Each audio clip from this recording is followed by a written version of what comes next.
Okay, so good morning, everyone. It's great to be back. Let me introduce myself. I'm Maris with my co-host and in-house nutritionist of BioBalance, Mark Parrell. So did you know that the most common chronic illness start or are perpetuated by a dysfunctional gut? Today, we welcome one of the most coveted speakers and lecturer on gut microbiome, Kiran Krishnan. Kiran is a research microbiologist and has been involved in the dietary supplement and nutrition market for more than 25 years.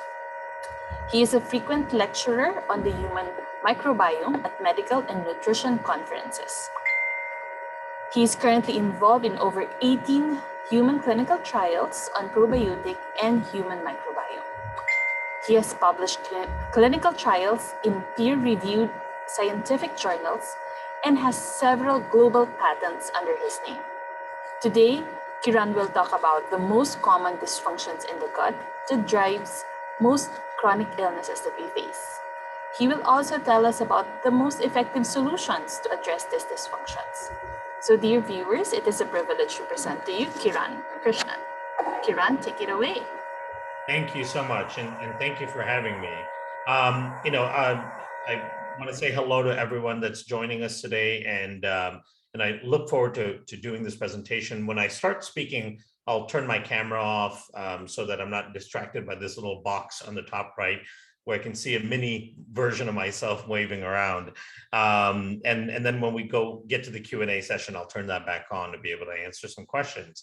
But in general, the purpose of this lecture is to really show and connect the dots between many different types of chronic illnesses and dysfunctions in the gut that drive them, right? What is really surprising is that when you really look at the pathology of disease conditions that are driven by gut dysbiosis, what you start to see is lots and lots of similarities of the types of dysfunctions in the gut that cause these seemingly unrelated conditions. When we started as a company in the US as Microbiome Labs, one of the most common questions we got from doctors was, how do I know what's wrong with my patient's gut? Right? Imagine you had somebody in the morning with anxiety, or you're somebody that's dealing with anxiety, or you have somebody that's dealing with diabetes or metabolic dysfunction, or somebody that's dealing with an autoimmune condition, or maybe that's you who's listening right now. The big question is, how do I know what's wrong with the diabetes gut? How do I know what's wrong with the autoimmune gut, or what's wrong with the anxious gut, right? And as it turns out, even though those conditions are seemingly unrelated because they're present in different parts of the body in many different ways, they are actually absolutely connected when you look at the root cause that lies in the gut. And that's what I want to illuminate for you today, because when you start addressing that root cause, you can actually dramatically improve outcomes on many of these conditions, because they're all driven by such a common denominator, right? So that's really the most important lesson takeaway from this talk today. And I'll shut off my camera for now and jump right into the lecture. Let's see, click on this. Okay. And here's a reminder. I think this is an important housekeeping note that this webinar is really for awareness and education purposes. Always consult with a licensed physician, of course, as you're thinking about health, recommendations and ideas and things that you want to try. So keep that in mind for your outcomes as well. My introduction was done, and these are just those slides. Sorry, so these are just the end and beginning slides. Let me pull up the full lecture.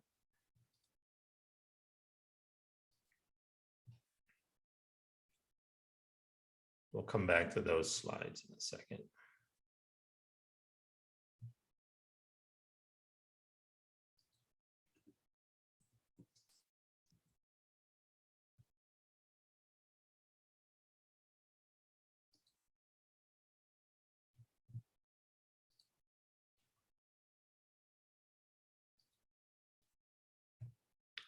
Okay, let's get back to sharing the screen.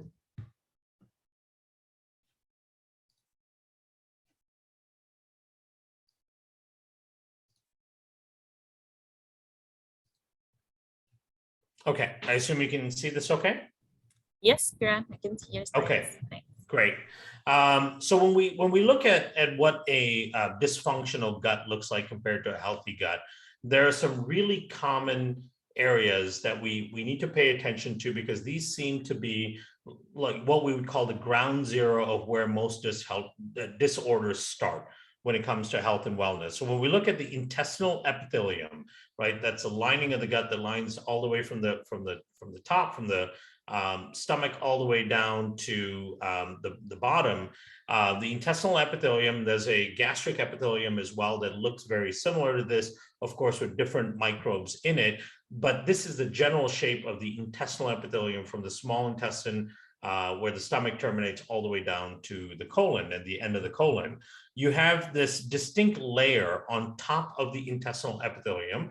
The epithelium is really the lining, the tissue that lines the intestines, and they're made up of one cell thick layer of a barrier, right? So these are the intestinal epithelial cells that sit kind of shoulder to shoulder, and they act as a barrier to prevent things from just leaking into the circulation without any sort of checks and balances, right? So this is your barrier to entry for anything that comes into the digestive tract. So anything that you eat or drink is not allowed to necessarily pass right through into your circulation because of the control of this intestinal barrier system. Now, on top of this intestinal epithelium, we have a mucosal layer. And in the mucosal layer, we have two distinct layers. There's a mucin 2 layer, which is this inner part of the mucosal layer, which is relatively sterile. And then you have the mucin 1 layer, which is the top part of the layer, right? So for those that are listening that may not be familiar with all this physiology, this is basically the lining of your intestines. And the lining of your intestines has these distinct layers. Food and all other particles would be moving up top here. This is the tube part of the intestines. And then as they move into the lining, they would have to go through this top mucosal layer. It would have to go through this inner part of the mucosal layer, and then it'll have to get past these intestinal cells, which is called the intestinal epithelium. Now, in a healthy gut, some of the key features that you have in your digestive tract are you tend to have high diversity in this mucin 1 layer. You tend to have lots of different species of bacteria, hopefully 170, 180, 200 different species of bacteria. They produce all kinds of compounds, like including things called short chain fatty acids, which are SCFAs. Short chain fatty acids help reduce inflammation in this area, help neutralize some pathogenic or problematic organisms. They help stimulate the immune system. They also help protect these cells and the spaces in between these cells called tight junctions, right? And so then you have well-formed tight junctions because of the production of short-chain fatty acids. Short-chain fatty acids also help the gut and the brain talk, especially when it comes to digestion and the presence of food and the release of things like satiety hormones in the brain and so on, to help your body digest, break down, and assimilate nutrients. So these structures have to be maintained in order to have a healthy gut and an overall healthy system. When this structure breaks down, that's when we start to see the beginning of chronic illness, right? So this mucin 2 layer, this darker blue layer that you see in here, has to be maintained because it acts as a physical barrier to slow down things that are moving through and trying to get past the intestinal lining into circulation, which is down here. So this barrier acts as a physical barrier system, and also it acts as a physical barrier to microbes that may be trying to get into your system through your digestive tract and potentially infect the host. So this physical barrier is very important to be maintained. If it's not maintained, then it leads to a whole host of problems. So now in a dysfunctional gut, it tends to look like this, where the inner part of this mucin layer has been eaten away. The outer part of the mucin layer flows in and flows through and starts causing inflammatory damage to these cells. All of this starts with something we call dysbiosis. Dysbiosis is simply a fancy term of an imbalance between beneficial and less beneficial bacteria. And I say less beneficial because even some pathogens are known to be beneficial to a certain degree within the microbiome, right? So it's not that pathogens in general are bad, it's when they become overgrown or they're too much compared to the beneficial bacteria, that's when they start to act like a problem. One of the first characteristics of having an imbalance in your gut is having low levels of something called keystone species. Keystone species are these microbes that hold up the rest of the ecosystem in your microbiome. Remember, your microbiome is this very complex ecosystem with hundreds and hundreds of different species, with thousands of different genuses, and with trillions of bacteria in the system, right? So it's a very complex ecosystem, and maintaining some balance in that ecosystem is really the job of a lot of these keystone species. So they're responsible for keeping balance in the system. The moment you start to lose some of these keystone species, you start to get imbalance in your microbiome. You start to lose organisms like Acromensia, fecalum bacteria, bifidolongum. These are the types of organisms that are considered to be keystone species, right? So we don't want to have low levels of these organisms, because when you have low levels of these organisms, it's directly associated with imbalance and directly associated with this kind of structure in the gut. And I'll show you later on how this kind of structure in the gut drives chronic illness. We also tend to see low levels of diversity. I mentioned earlier that high levels of diversity are very important for a healthy microbiome, healthy gut, and overall a healthy body. So losing diversity, meaning losing the variety of organisms that you have in your system, has a huge, profound effect on your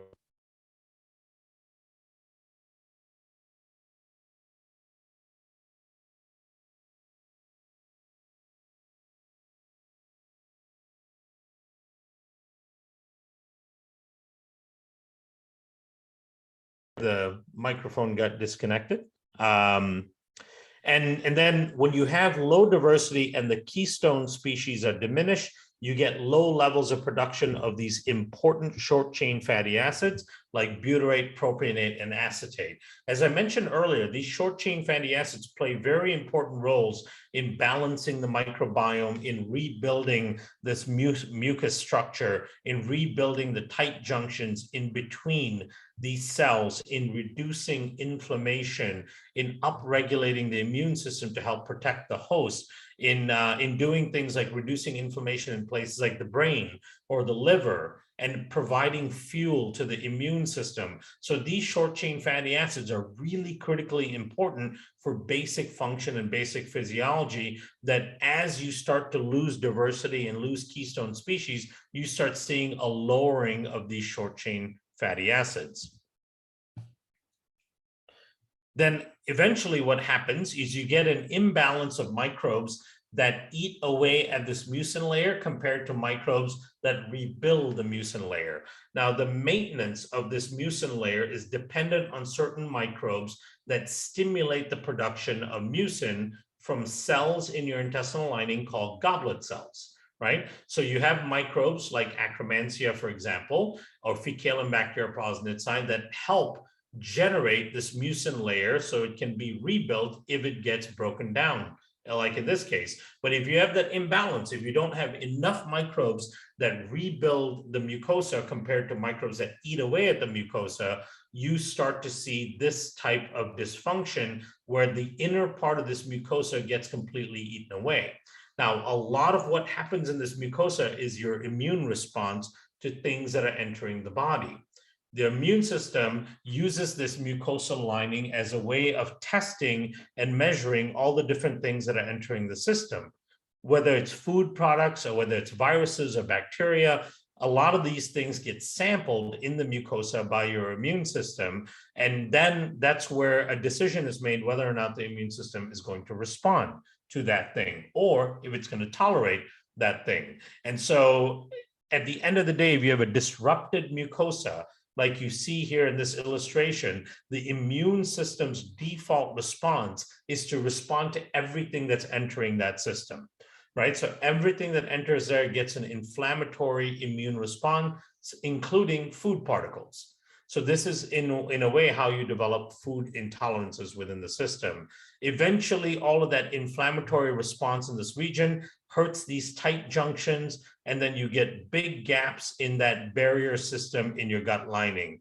Remember, I mentioned that this intestinal epithelium is a single cell thick layer of cells that protect the lining of the gut before things enter into blood circulation, which is down here, right? So if these cells get damaged from the inflammation that's happening in the mucosa, because your immune system is reacting to everything that comes in, those tight junctions in between break up, and then the cells themselves die, and they leave big holes in the lining of the gut, which they call leaky gut.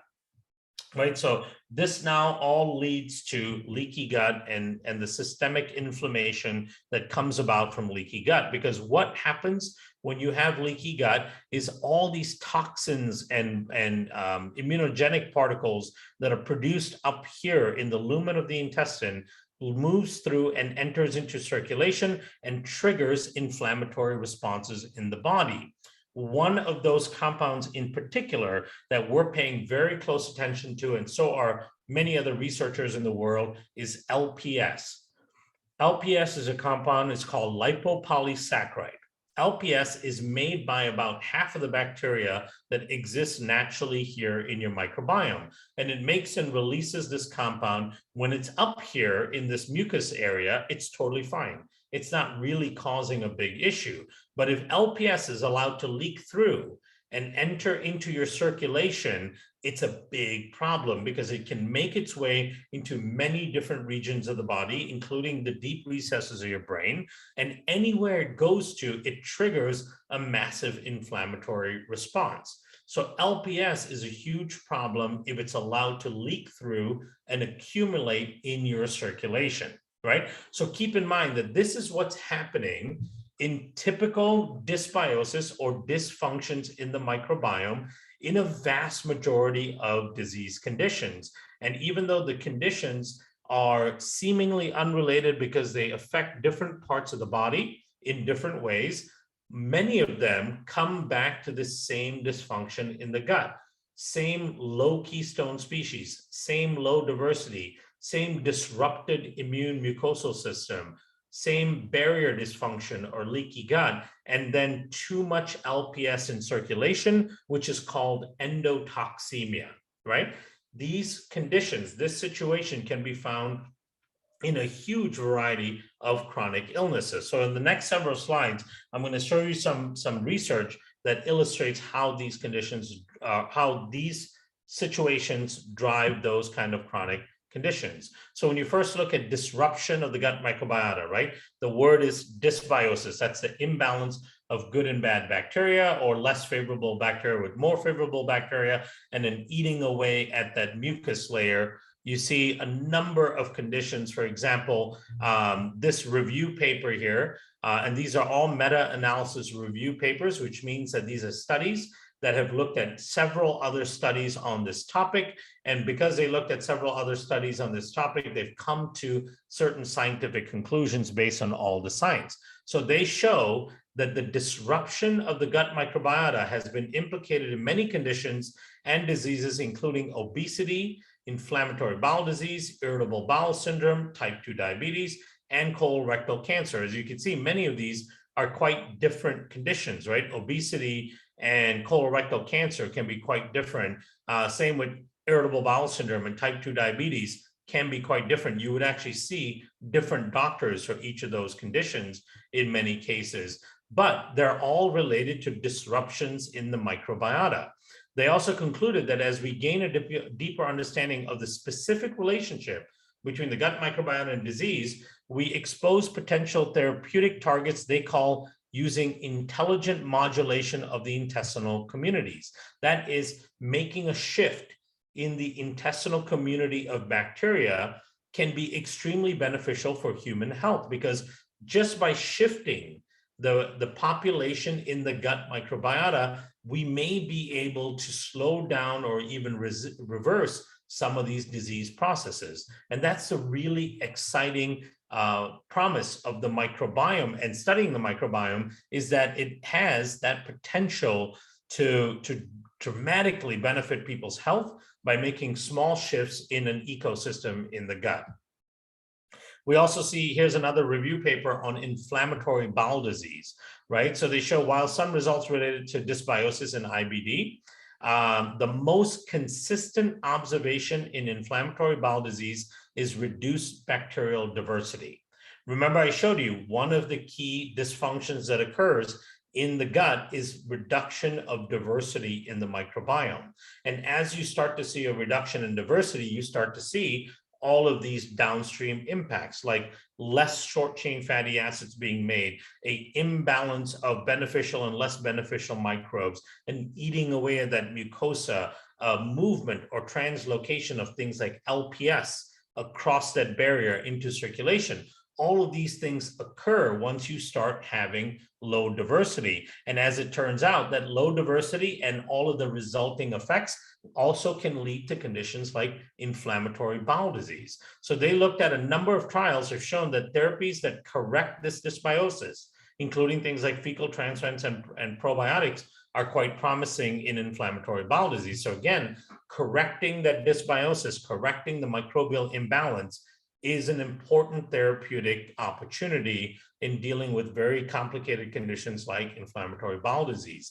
And when we look at diversity, not only is it impacting things like inflammatory bowel disease or type 2 diabetes or colorectal cancer, like it showed in the other review paper, it also allows you to live longer, right? So there's a number of studies that have been published that show that diversity in your gut microbiota is a very good predictor of aging, right? And individuals that lived over 90 years old and had really healthy outcomes, meaning they didn't have any chronic illnesses, they were active and so on, they tended to have the microbiome equivalent to people who were in their 30s, right? So if they were able to maintain diversity in their microbiome, and because of that diversity, they aged much slower and they had far fewer chronic illnesses. So maintaining diversity in the microbiome is absolutely critical for overall health and wellness.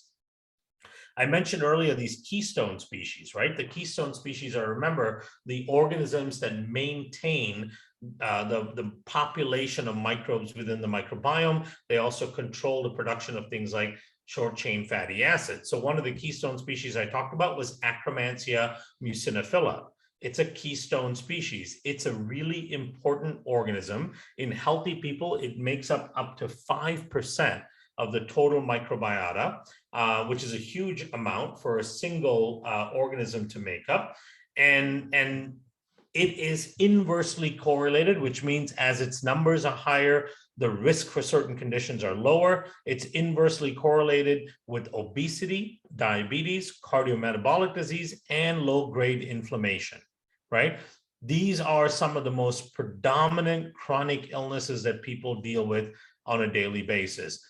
Acromensia muciniphila protects against all of these conditions. The more Acromensia you have, the less likely you are to have these conditions. They even show that Acromensia muciniphila is widely considered a novel potential candidate to improve metabolic disorders associated with obesity, diabetes, liver disease, and cardiometabolic disorders. And in fact, in both human and animal studies, it's been shown that administration or increasing the growth of this particular organism can profoundly reduce the development of these kinds of conditions, right? So think about that. Think about the impact that these conditions have on the healthcare system, on the economy, on families. Think about the number of people that are dying from obesity, from diabetes, from cardiometabolic disease. Think about the number of chronic conditions that are driven by chronic low-grade inflammation. There is a single keystone species in your gut, one organism, that can protect against all of these conditions, all of these hurtful, complicated conditions. And if you have one species that's high, Acromensia muciniphila, you tend to have protection against many of these things. So it just shows how important looking at the microbiome is when we're looking at our overall health and wellness, right? When the microbes have this kind of power. Another well-known keystone species is Fecalum bacteria prosnitzi. Fecalum bacteria prosnitzi is one of those that produces lots of short-chain fatty acids and seems to be really decreased in IBD patients compared with healthy controls. So in the meta-analysis and systemic review, which is again a research paper that's based on studying lots of other studies and coming to a consensus, they suggest a possible protective benefit of Fecalum bacteria prosnitzi against the development of IBD. So anything like a probiotic or prebiotic that can increase the level of Fecalum bacteria prosnitzi can really be beneficial for people with IBD. And again, inflammatory conditions in the bowel. IBD, of course, encompasses things like Crohn's, colitis, microcolitis, and so on. So these are very common problems as well, and some of the most common chronic digestive issues that people are dealing with. When you look at that dysfunction of the mucosal barrier, right, we showed how that inner part of the mucosal barrier gets eaten up when you have an imbalance of less favorable and more favorable bacteria. As the less favorable bacteria eat up that mucosal layer, you get this translocation of all these microbes and food particles and all that very close to the intestinal epithelium.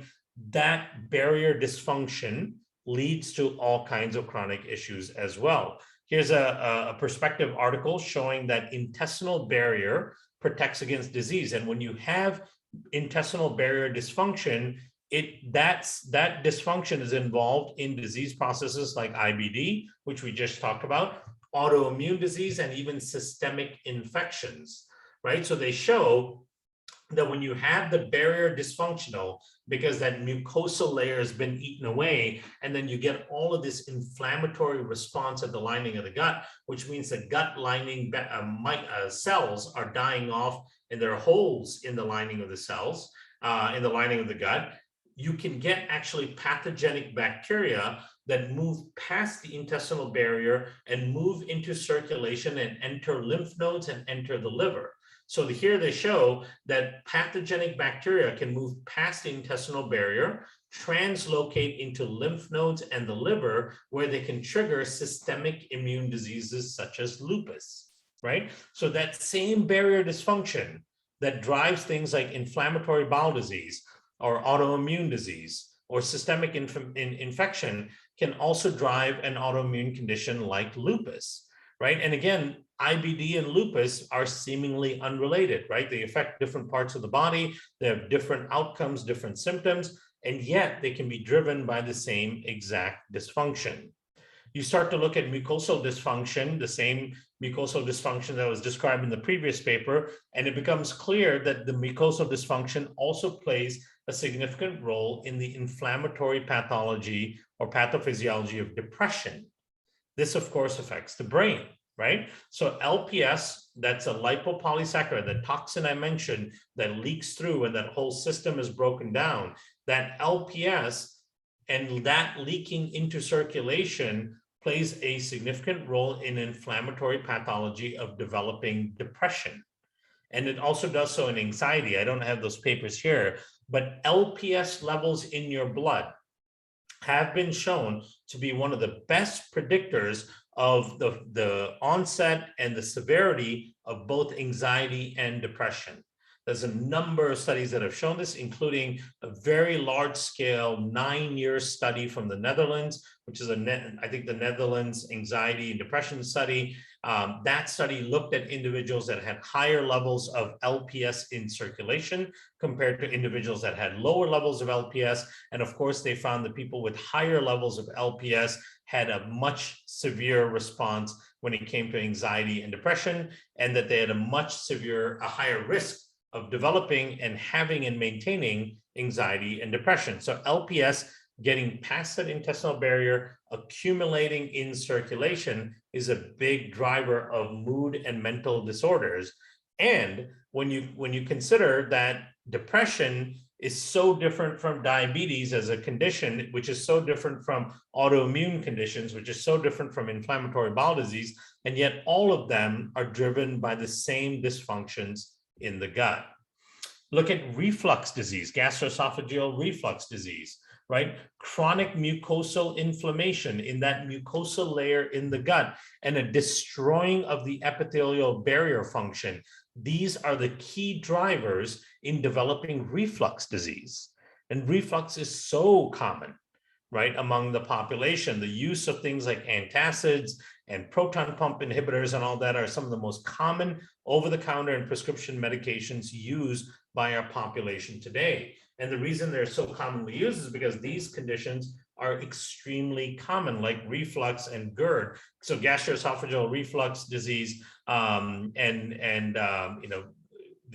typical type of bloating and distension that people feel in the stomach that's also associated with having reflux.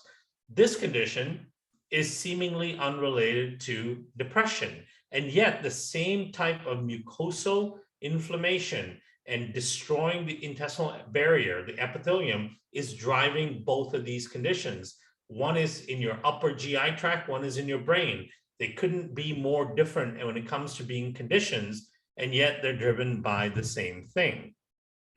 And then you look at even AIDS, right? So if you look at the progression from HIV positive to having full-blown AIDS, one of the biggest drivers of the development of HIV to AIDS is mucosal immune dysfunction. That's immune dysfunction in that mucosal layer in your gut, which is the primary driver of progression from HIV positive to AIDS. So when you look at these kind of very scary chronic infectious diseases, they are also dramatically impacted by those same pathologies. So again, this is what a healthy gut looks like.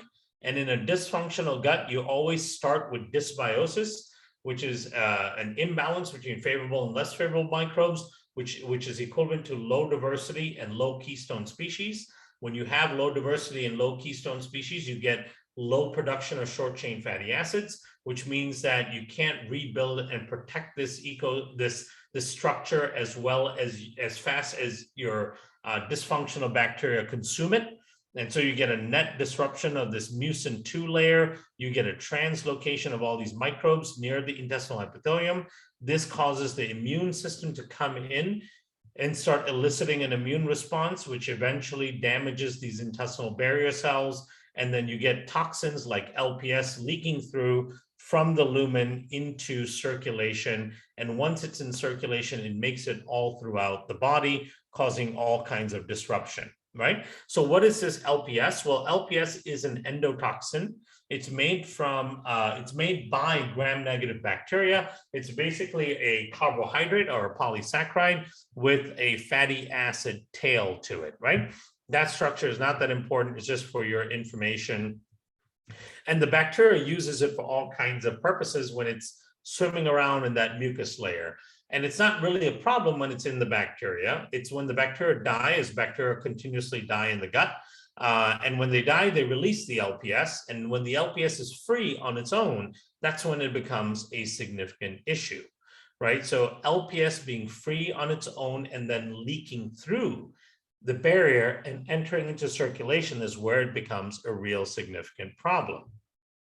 Now, the reason why LPS becomes a problem, and I'm not going to go through this in detail, but basically LPS elicits a really significant inflammatory immune response wherever it ends up in the body. And in some cases, it's just swimming around in circulation, so in your blood, and it'll elicit an inflammatory response in circulation. So you get this potentially systemic immune response in the body. Or it settles into many parts of the body, like it can settle into the brain, it can settle into your joints, it can settle into your lungs, it can settle into all kinds of areas in the body, including the skin, in the sebaceous gland, and it will drive an inflammatory response in all of those areas, right? So LPS is one of the biggest drivers of chronic disease. Having high levels of LPS in circulation is a major driver of clinical manifestations of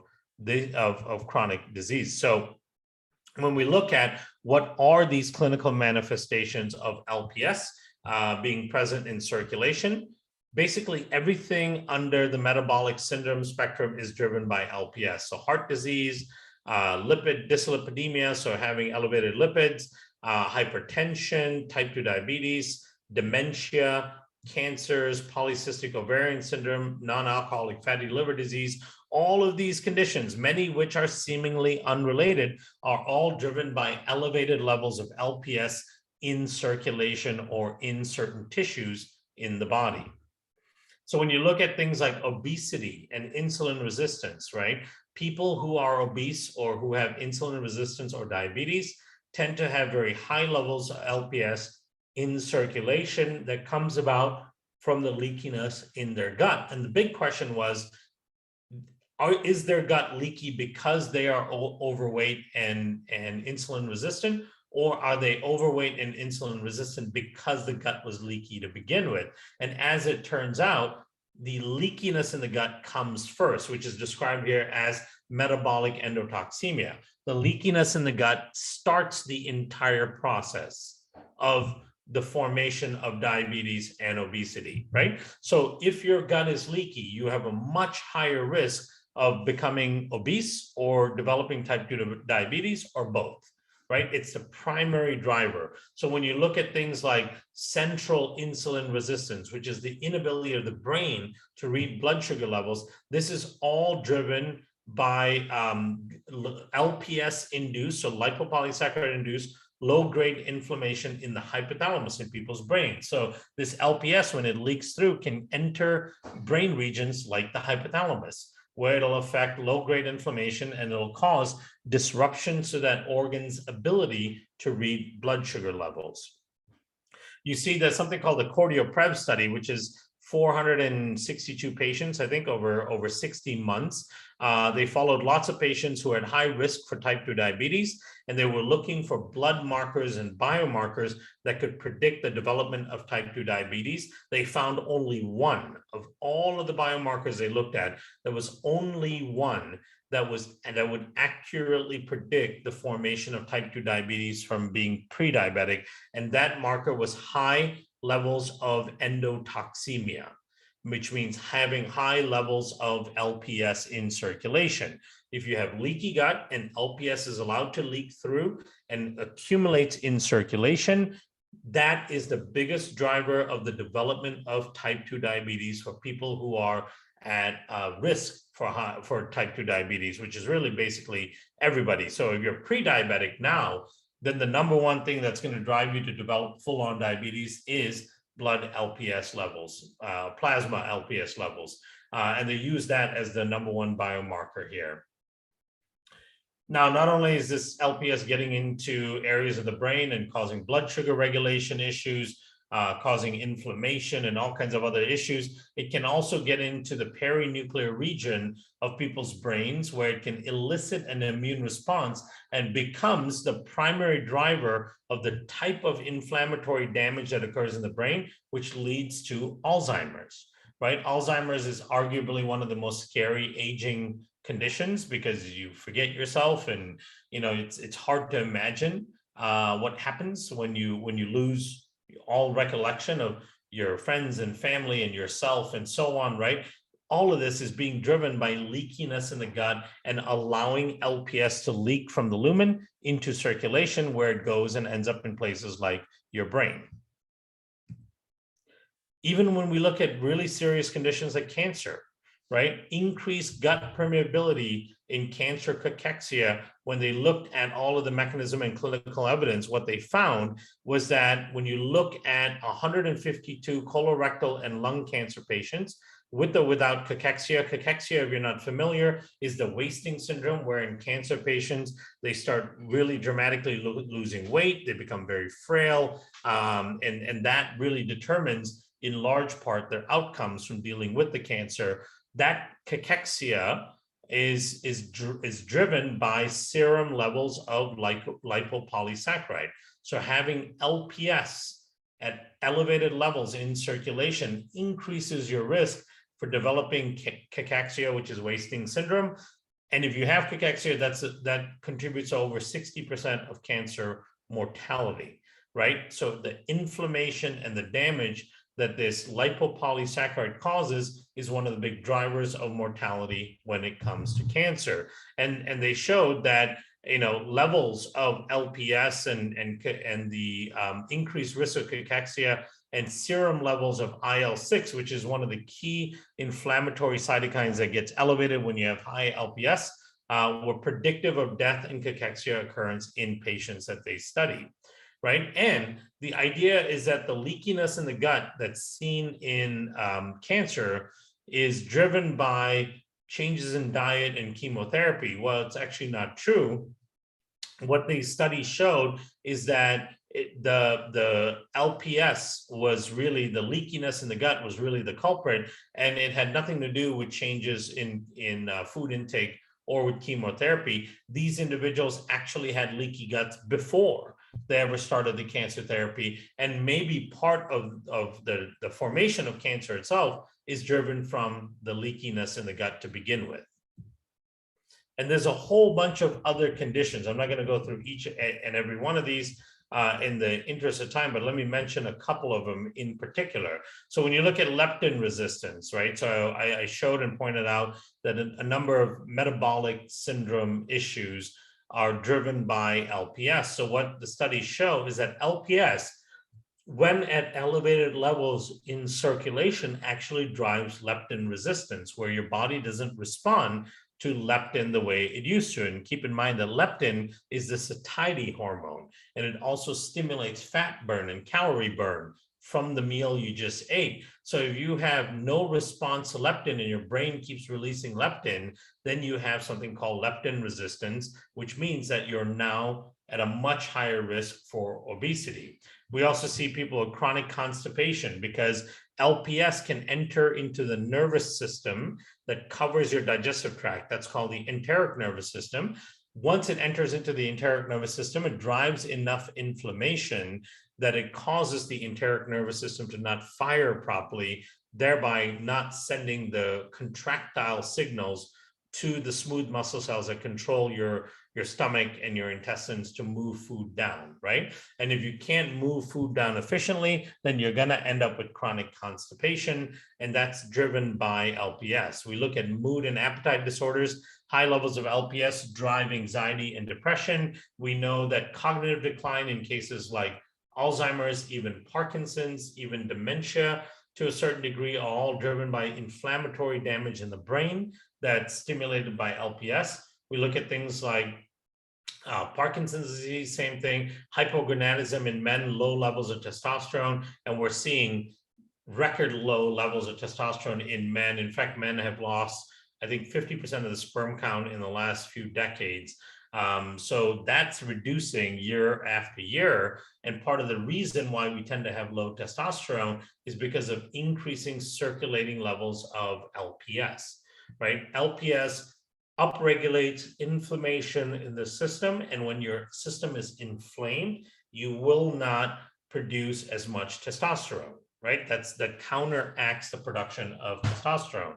And of course, autoimmune diseases, we've already talked about some of these as well. So there's so many conditions, all of these seemingly unrelated conditions like anxiety versus, anxiety versus mood disorders or appetite disorders, compared that to chronic constipation or leptin resistance or Parkinson's or low testosterone. These are all seemingly unrelated conditions that are all driven by the same root cause, or at least risks for these conditions are driven by the same exact root cause. So remember, this is the process. It starts with dysbiosis, which is an imbalance between microbes that protect and rebuild the mucosal layer versus microbes that eat away at the mucosal layer. It's typically identified with having low keystone species, which are Acromensia, Faecalibacteria, Bifidolongum as example. There's probably 12, 13 different keystone species, low diversity, which means less short chain fatty acid production, disrupted mucosa because it gets eaten away, and all of these microbes translocate into the inner part of the mucosa, which then elicits a constant immune response in that area. So the immune system is not functioning properly there. It causes a disrupted mucosal immune response. Eventually, the tight junctions fall apart because of inflammatory damage, and you get too many things like LPS leaking through on a daily basis, right? So this process starts with dysbiosis and low keystone species. This is the process by which many chronic illnesses are driven. And again, I want to emphasize these are many chronic illnesses that are seemingly unrelated because they affect different parts of the body. They're all being driven by very similar drivers.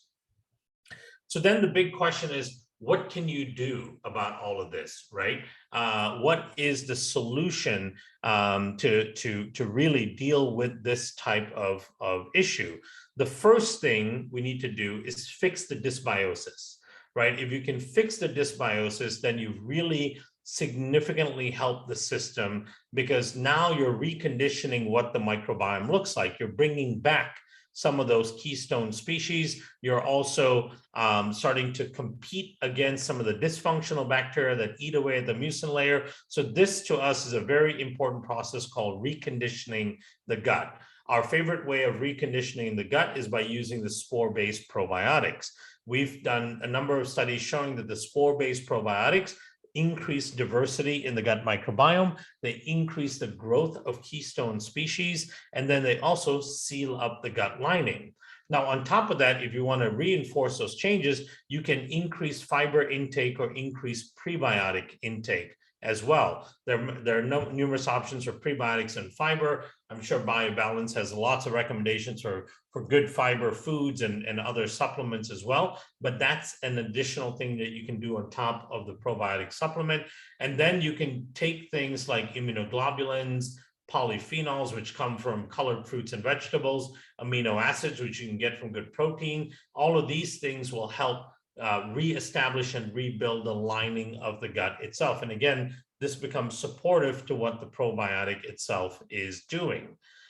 So we've done and published some studies showing the combination of the probiotic and adding in some simple prebiotics to what happens to diversity, to production of short-chain fatty acids, to the keystone species, and so on, right? So here's what we're seeing here. When you look at this first study, when you look at typical subjects and the whole cohort data, when you look at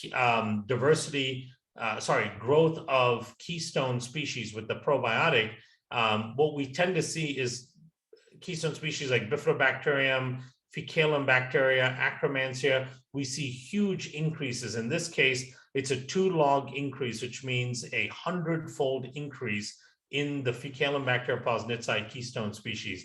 We see almost 150% increase in Bifidobacteria, a huge 100-fold increase in lactobacilli, and in most individuals who had good amounts of Acromensia, we see the amounts staying about the same. But in individuals with low levels of Acromensia, as you see in the blue bar here, we had upwards of 10 to 100-fold increase in Acromensia as well. So we know taking the probiotic, and especially if you add in a prebiotic with it, you're really going to significantly increase the growth of these keystone species.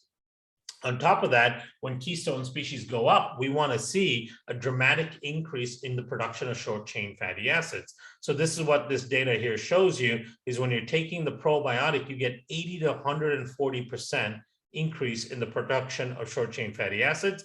And you also get a significant increase in the diversity in the microbiome. So this is the before number, 12.4 and 11.4. After taking the probiotic, we get 14.1 and 13.1. This is called a Simpson diversity index. The higher number, the more profound and increased the diversity is. So in general, we're seeing about a 30% increase in diversity. And remember, diversity is absolutely critical to having a healthy microbiome. Diversity even dictates in large part how long a person lives, because the healthier people are when they're older, that means the more diversity they have within their microbiome. We also know that if you take things like oligosaccharides and prebiotics, you can dramatically help increase some of these keystone species when you add in that with the probiotic. And then here's some immunoglobulins, but these are things that you'd have to find in your diet. Polyphenols can be really important. Polyphenols, again, come from colored fruits and vegetables. Any sort of berries will significantly increase your exposure to polyphenols. Cherries, the last few days I've been eating lots of cherries because we have a good abundance and good selection of cherries right now. So these are red cherries. Eating other colored fruits and vegetables can be quite significant in doing this as well. And then finally, on the probiotic itself, we wanted to look at the ability to reduce LPS, right? Remember, in all of that dysfunction that we see, the biggest driver at the end of the day that causes all of these chronic conditions is having too much LPS in your circulation. So we published a double-blind placebo-controlled trial in the World Journal of Gastrointestinal Pathophysiology showing that taking the spore probiotic for just a 30-day period can show a significant reduction in the amount of LPS that's in your plasma and in circulation, right? So here's the data. We see a 45% reduction in LPS in just 30 days of taking the spore probiotic. And in the placebo group, not only did they not reduce, they actually increased by over 32%, right? So the difference here is a 60% reduction in the amount of LPS compared to placebo. 60% reduction in 30 days is a very significant measurable reduction in the amount of LPS that's in circulation. And when you reduce the amount of LPS in circulation, you get all kinds of other benefits as well, like reduction of all of these inflammatory markers, all of which are associated with chronic illness. So this is called a heat map. The way you read a heat map is it's really kind of giving you a colorimetric way of looking at a big picture. This is the spore-based group where you compare their baseline to 30 days later on all of these inflammatory markers. And the more green the color becomes, it indicates improvement of these inflammatory markers from the baseline. The more orange and red it becomes, it indicates that those conditions actually got worse over time. So in the placebo group, as we saw with LPS, not only did they not get better, but they actually got worse. And we saw that in all of the other inflammatory markers as well. When we look at things like IL-6, IL-1 beta, MCP-1, these are all inflammatory markers in the gut that start in the gut, and move into circulation. All of these inflammatory markers went up in the placebo group in 30 days and came down significantly in the spore-treated group, right? So with the total gut restoration, the importance here is really kind of understanding the pathophysiology of the gut microbiome and its involvement in chronic disease, right? So understanding how these common dysfunctions in the gut microbiome can lead to this huge variety of conditions, which means that even though diseases are varied, the dysfunction in the gut associated with the diseases can be quite a bit the same, which means in a huge variety of conditions, you can really help the conditions by just dealing with these few issues that go on in the gut. Things like diversity and leakiness in the gut and elevated levels of LPS in circulation. If you can deal with that, if you can improve that condition, it's going to play a huge role in improving chronic states of dysfunction or chronic states of illness in people, right? So that's the beauty of the microbiome, in that as complex as the microbiome is, just a couple of small changes with the right type of probiotic, with the right type of dietary change, can actually have a profound impact, because it impacts many different chronic issues and dysfunctions in the body. And strategically addressing this dysfunction, not only will it improve the current conditions, but it becomes preventative for future conditions. Because remember, as the gut remains leaky, more and more problems will creep up. And that's why certainly in the US, I'm not sure what the numbers are in the Philippines, but in the US, at least 60% of US adults have one or more chronic illnesses, right? 40% have at least two, which means that most people have some sort of chronic illness, and then a good chunk of those people have multiple chronic illnesses in a single body, most of which are probably driven by the same LPS issue, right? So total gut restoration really starts off with this reconditioning of the gut using the spore-based probiotics. And then you can try to establish some of these other supportive nutrients through your diet, getting the right prebiotics, getting adequate amino acids, polyphenols, and so on. So that is what we call the total gut restoration: recondition, reinforce, and rebuild. And then let me switch back now to the other slides. And the product that we're talking about here that we work with is BioBalance's Biospore Biotic. This is the same product that we work with in the US. It's the #1 selling product in the healthcare practitioner market. And it has been for the last several years. There's a number of studies. I think we have now 13 total studies that have been conducted and published on this particular product and formulation itself. So BioBalance, I think, is very generously offering exclusive discounts on not only this product, but probably others as well. And I'm sure you'll give us the housekeeping component of that. But any questions, I'm happy to take now if there's time. Hi, Kiran. Yes, well, a lot of eye-openers there, Kiran. We really should listen to our gut more often. So, well, it looks like we have a couple of questions for our attendees. One is, well, Mavis wants to know if you can recommend what you recommend for post-cholecystectomy patients with frequent diarrhea, especially upon taking fatty foods. Yeah, did you say post-colitis? Cholecystectomy, so the removal of the gallbladder. Yes. Yeah. What can be recommended? So the probiotic will certainly play a role and help in that too. In the US, we use a lot of immunoglobulins. I mentioned immunoglobulins in my presentation. I don't know if immunoglobulins are present or allowed in the Philippines, in particular IgG. So we use bovine-derived immunoglobulins, which has a high concentration of IgG. That is very, very impactful and can be very beneficial. Now, if you can't use immunoglobulins, you might be able to use colostrum instead. And I don't know if colostrum is available or allowed in the Philippines, but either one of those two can be heavily beneficial. I think there are already immunoglobulins available here in the Philippines. It has gained popularity actually at the start of COVID. Yeah.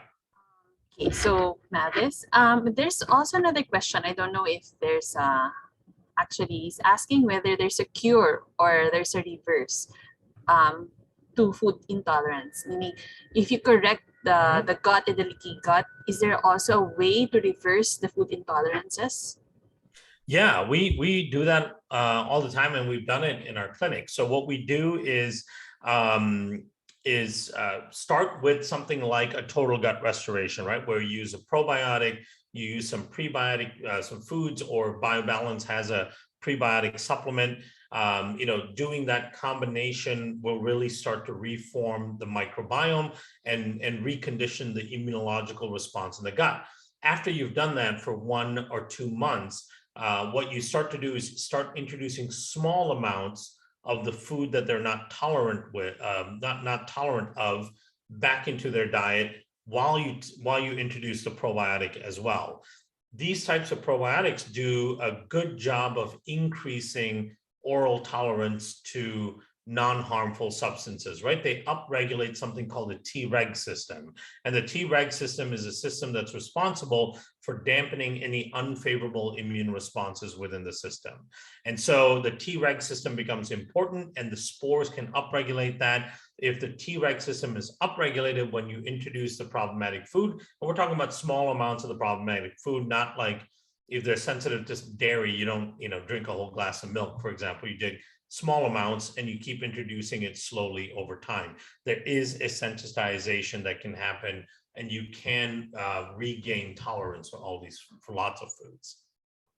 Okay, I think that's a very useful tip, Kiran, because we've seen a lot of food intolerances here, especially for clients and patients in BioBalance. Yeah. Well, Dr. Jason wants to know, well, for here in the Philippines, I'm pretty sure we don't have it at the moment, but in the US, do you have already probiotic preparations that contain the Keystone strains that you mentioned, Kiran? There is one with Acromensia in it in the US that's launched. It's relatively new, And there's still some question on how effective it is, because the problem with Acromensia, and we've worked with Acromensia in the past, and what we see is it's an anaerobe, right? And it's an obligate anaerobe, meaning oxygen is toxic to this bacteria. It really doesn't survive well outside of the body. So it's very sensitive. It's very hard to work with it in a factory or work with it in a lab. And it's very hard to get it to survive through the whole gastric system. So in our work in the past, we find it to be a very difficult thing to supplement with, to get it to make it all the way down to the transverse or the descending colon, where you want it to colonize, and to get enough numbers in there to make a difference. So for us, the focus has been, how do you regrow your own existing natural Acromensia? And as we showed in our studies, with the right probiotic and prebiotic, and then adding things like polyphenols into your diet, you can dramatically increase the growth of your own natural Acromensia.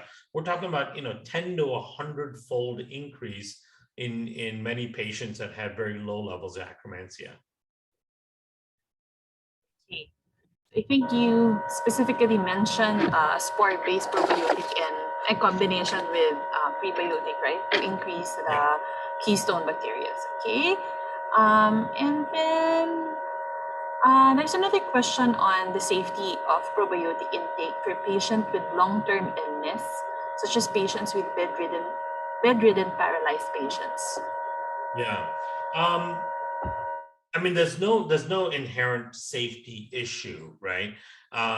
Because these are not, if you're using the right probiotic, you're not using pathogenic strains, meaning they don't have any toxin producing capability. They don't have any infectious capability. So there's no risk, even if it's a patient that's, under care or a trauma patient or long-term bedridden patient, like in nursing homes, for example. We've worked with these products in nursing homes in the US. They've used it on, cancer patients undergoing chemotherapy, people very compromised immune systems. There isn't an inherent risk because these are not pathogens, right? They don't produce toxins. They don't have the capability of infection. As long as the bowels are moving and to some degree, and they're eating food or they're consuming some sort of nutrient base, the probiotics will be helpful. Thank you, Kiran. Yeah, the dose would be like for first-time users of probiotics, especially for spore-based. Maybe 1 capsule a day. Is that safe enough? That's exactly right. Yeah, I believe this is 30 capsules that come in the bottle. That's a month's supply usually if you're taking 1 capsule a day. If you have very sensitive patients, people that tend to react to a lot of things that they take, you can do half a capsule. The spores are stable enough where you can open up the capsule, you just pull it apart and mix the powder into any kind of food or drink, right? So you can pull it apart and take about half a capsule, mix that into any sort of soft food or drink, and they can take it that way. If you want to start them a little bit slower, you can do that for a few weeks before going to a full capsule. And that can be done with anyone that doesn't like to swallow pills either, or kids, where it's hard to get the product into kids, because kids, even my 11-year-old struggles at swallowing capsules. So we open it up and mix it in yogurt for him. So it's just a very handy and easy way to take the product. Thank you, Kiran. This has been an interesting morning. Thank you. It's such a great session as always. Your lectures have a great balance of science and practical applications you can use in our daily lives. So if there are no more questions, I'd like to thank Kiran again. Thank you very, very much. I know it's nighttime in the US. Thank you for taking the time to be with us today. Thank you everyone for joining our session. For those who came in the middle of the webinar, a recording of the lecture will be made available in our YouTube channel. And as a special treat, you may visit our website for a limited special price on our best-selling multi-strain spore-based probiotic. Okay, don't forget to follow and like us on Facebook and Instagram. And remember, you may just be a probiotic away from a balanced gut. Thank you, everyone. Thank you, Kiran. Thank you. Bye-bye. Thank you. Bye-bye.